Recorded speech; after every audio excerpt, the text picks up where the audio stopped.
Melissa, have you finished your health check yet? Are there any results? I've been anxiously worrying about you all day, unable to concentrate on work. I've checked everything. I have the results, but I don't really want to discuss it right now. I need some time to compose myself. Why are you shutting me out? Are the results not good? Just tell me, and we'll face it together. Well, I have breast cancer, and they said it's an advanced stage, spreading rapidly. The doctor insisted on immediate hospitalization because it's becoming dangerously life-threatening. Oh my god. How advanced is it? How far has it spread? Can we treat it right away? Will you be okay if you undergo surgery now? Joseph, I'm in complete disarray. The doctor mentioned further tests are necessary to determine my survival rate. If you want to leave now, then go ahead. I'll sign the divorce papers. If you keep hesitating, I fear I won't find the strength to leave you later. What are you saying? Why would I abandon you? Don't tell me it's too late to save you. No, there's still a chance for me, but the treatment could be prolonged and incredibly exhausting, possibly lasting several years with substantial financial costs. I'm just afraid you won't be able to handle the immense pressure and the troubles that may come along. No, sweetheart, don't think so poorly of me. Haven't the past 2 years of love and 1 year of marriage shown you my commitment? I accept it all, and I'll stand by your side no matter what happens. So let's face this together, openly. Joseph, thank you. Well, here it is. It appears the cancer is even more advanced than I thought. Preserving breast tissue might be challenging. The doctor mentioned a mastectomy, chemotherapy, and radiotherapy as necessary for my survival, which means I won't be the same as before.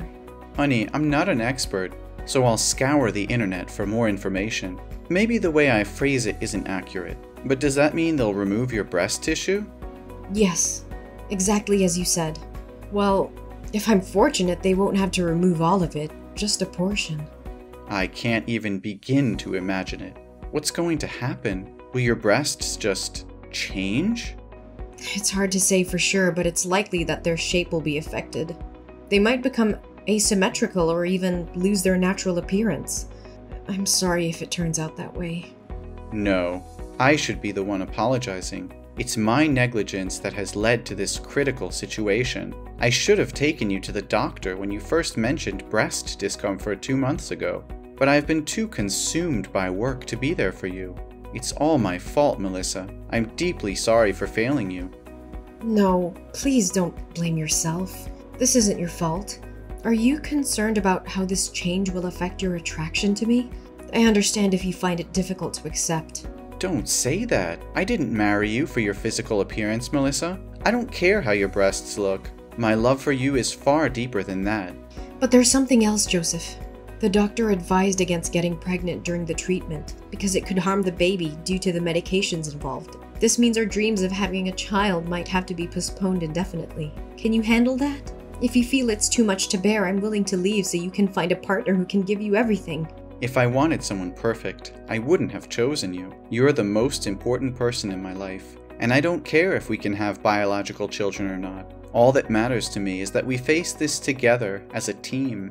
If we can't have our own children, we can explore other options like adoption. Our love can still create a beautiful family.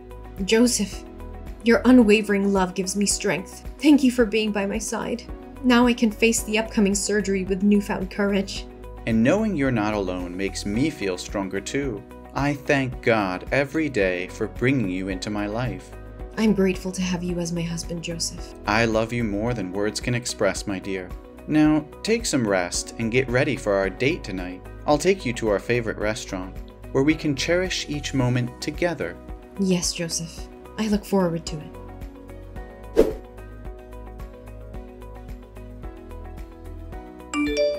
Hey, Melissa. I heard from Joseph. He just stopped by my house and told me about your condition. Since he has to go on a business trip for a few days, he asked me to take care of you. Do you really have breast cancer? Why didn't you tell me anything? Oh, hi, Mom.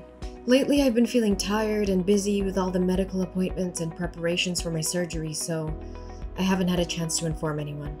Besides, it's not something I want to share as good news. You don't sound like yourself. I can sense your nervousness, sadness, and sensitivity. Does this mean your condition is severe? Well, if we want to be optimistic, I can say it's not too bad, but it's also not great.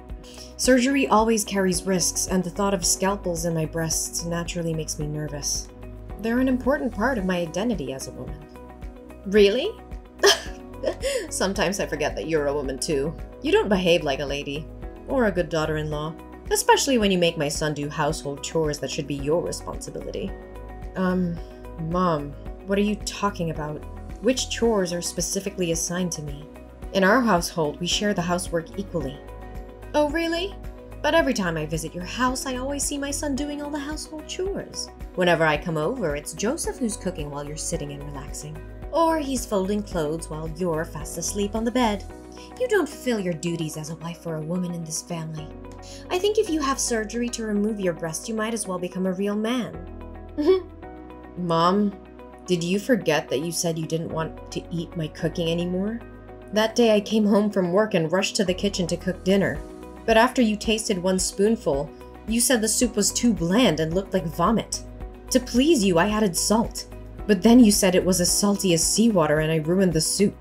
Since then, I have stopped cooking for you. As I said before, both Joseph and I work and we agreed to divide the household chores. Usually I handle laundry, and Joseph takes care of ironing and folding. Sometimes appearances can be deceiving.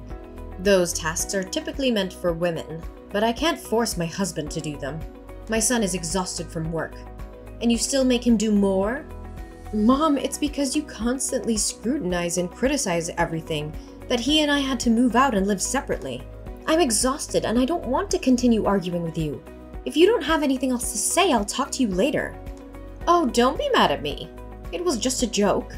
You shouldn't take it so seriously. But I am genuinely worried about you. Are you referring to the surgery?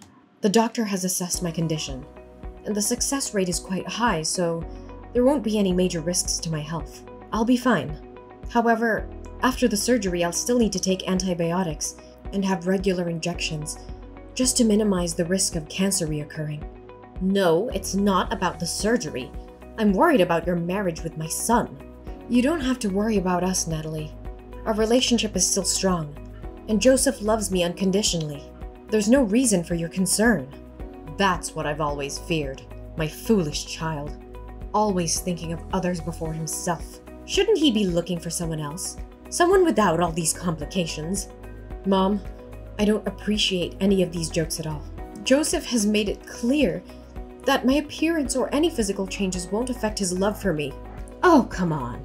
You know Joseph is just being kind. What about when reality hits? After the surgery, with your changed appearance, it won't be as appealing, even though I never found you attractive to begin with.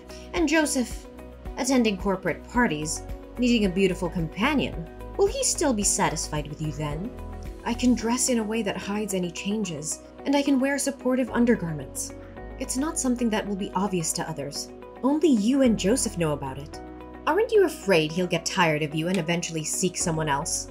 You'll end up even more miserable and desperate when that happens. Maybe you should consider divorcing Joseph preemptively. I offered to divorce Joseph when I first found out about my diagnosis, but he assured me he would stand by me no matter what. It's not my decision to make alone. Besides, beauty is subjective, and Joseph sees beyond physical appearances. You're always so argumentative, Melissa. That's why I say you lack femininity. And what about children? After the surgery, you won't be able to have children anymore. Joseph has always wanted a child. Do you have the heart to make him so sad? The inability to conceive is temporary during the treatment. We have discussed it and Joseph is willing to wait. We have even considered adoption as an option to fulfill our desire for a family. No! I absolutely disagree with that. Adoption? I never approved of such a thing. The primary duty of a woman is to give birth, and if you can't fulfill that, you don't deserve to be my daughter-in-law. And how many more years will you make me wait for a grandchild? I'm over 60. I don't want to wait any longer. This is not something you can dictate, Natalie. Your reasons for happiness are ridiculous. What is it you really want to say? You are an insufferable daughter-in-law. Don't you understand that you should respect your mother-in-law? Fine. Let's be direct then. I want you to divorce Joseph. I can't accept having a messy, sick, and weird daughter-in-law like you. I believe you're incapable of giving birth to a child for Joseph.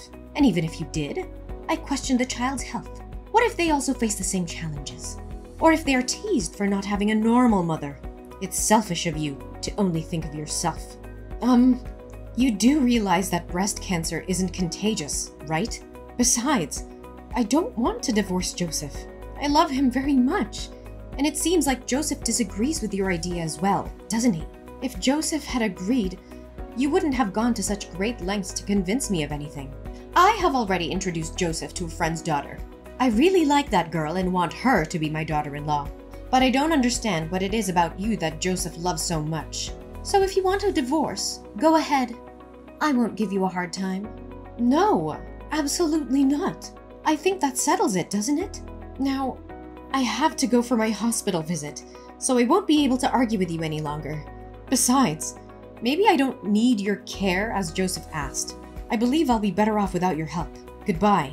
You're so stubborn. We'll see about that. But mark my words, Melissa. One day, Joseph will come to his senses and realize that he deserves better than you.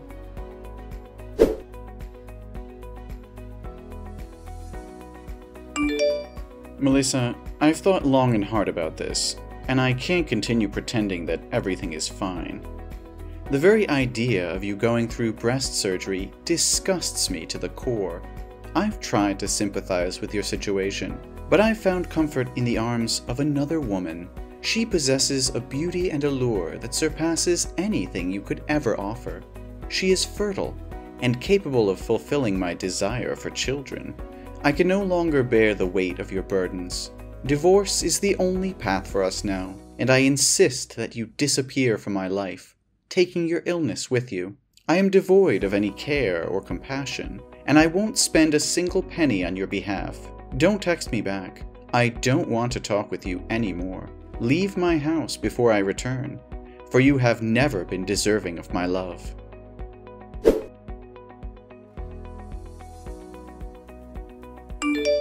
Melissa, I've returned from my business trip, and I'm about to step into a taxi to head home.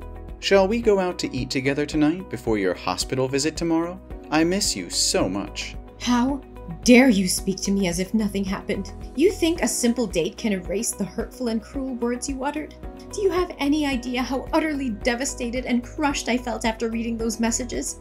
Don't worry. I've already packed my things and won't take any of your possessions with me. I'm so sorry, Melissa. You must have been very angry with me because I didn't text you these days, right? But you said I said hurtful or heartless words? I'm a bit confused. What? Don't pretend to know anything. Scroll up and reread those horrible texts you sent me this morning. Do you know how desperate and sad I was after I read those lines? Wait a moment. I genuinely don't understand what you're accusing me of. I haven't sent you any texts in the past few days. I didn't even have my phone with me. Don't play innocent with me. The messages I received came from your number.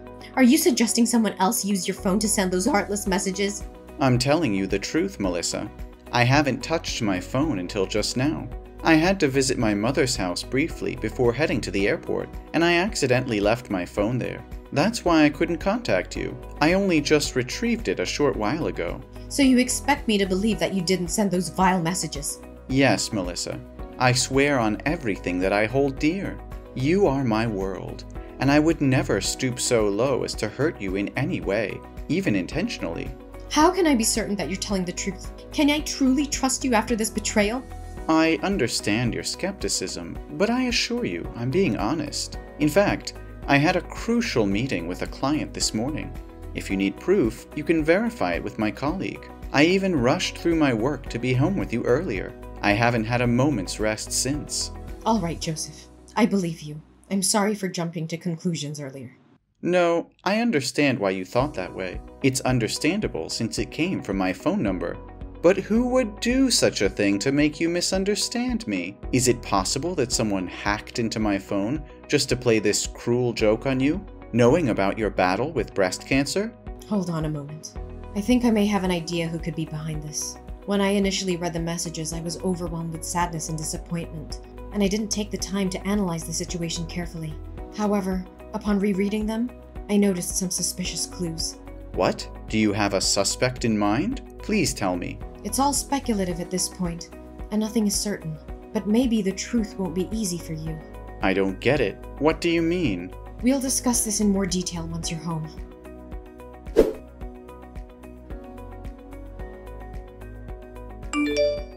Mom, let's have a talk. Well, look who's here. How are you holding up?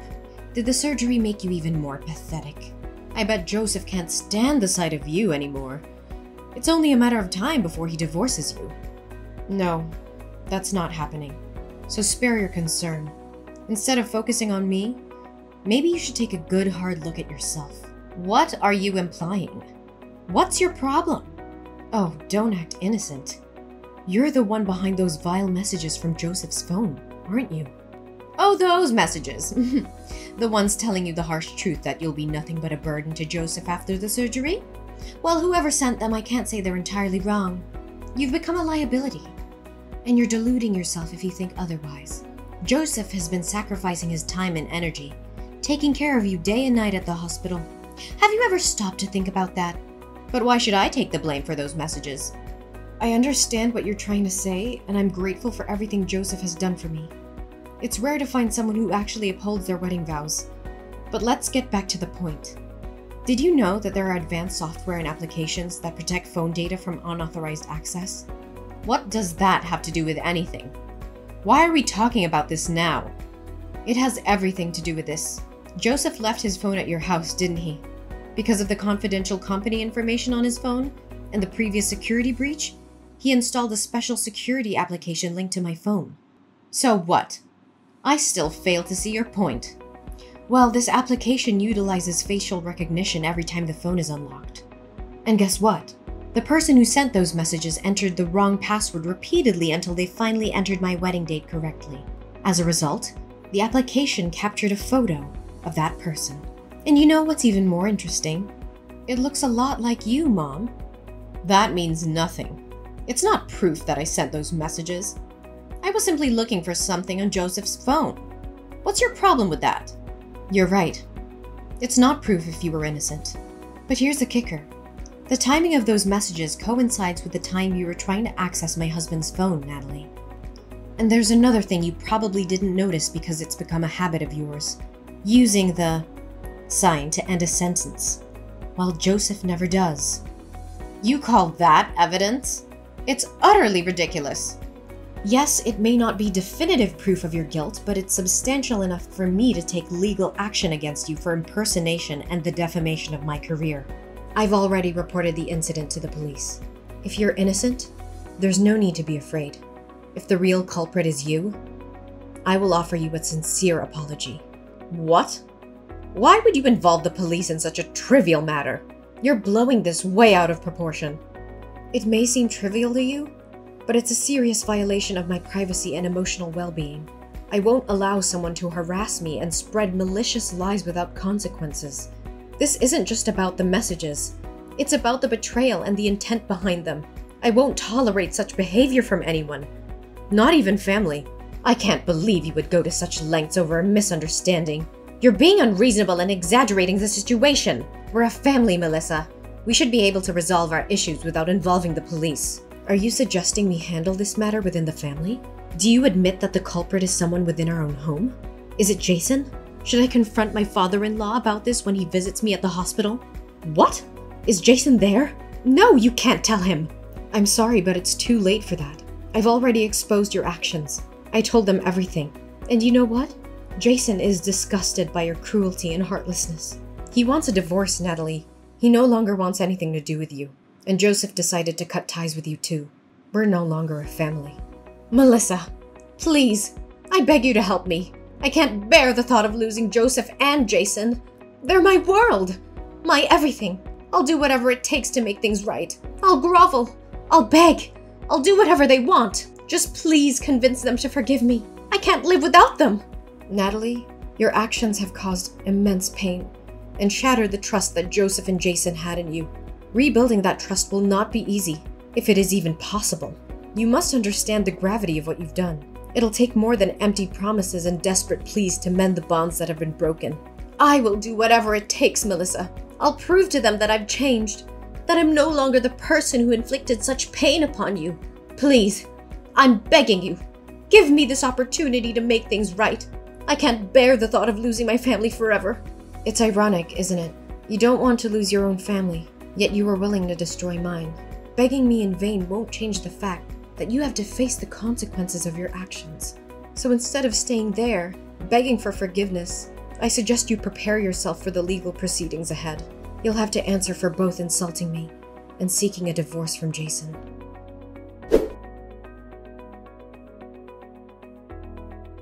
My determination to seek justice prevailed as the legal proceedings unfolded. The court recognized the gravity of Natalie's actions and the immense damage she had caused. Natalie was ordered to pay substantial compensation for her deceitful behavior, a financial burden that would weigh heavily on her for years to come. Furthermore, the truth about Natalie's manipulation and cruelty came to light, leading to a devastating consequence for her marriage. Jason, deeply hurt by her actions and unable to reconcile with the betrayal, made the difficult decision to end their relationship. Natalie found herself facing not only financial ruin, but also the loss of her family. Joseph, too, could no longer bear the weight of Natalie's deception and the pain she had inflicted upon me. He chose to sever all ties with Natalie, recognizing that her actions were irredeemable and incompatible with a healthy, loving relationship. On the other hand, my resilience and unwavering spirit allowed me to overcome the challenges I faced. As a cancer survivor, I found solace in the love and support of Joseph, who stood by my side throughout the tumultuous ordeal. Together, we created a new chapter in our lives, filled with happiness, growth, and a profound appreciation for the bond we share. My strength and triumph over adversity inspired others facing similar struggles, and I became an advocate for cancer survivors, offering comfort and guidance to those in need. My journey of healing and personal growth served as a beacon of hope for those who face their own battles.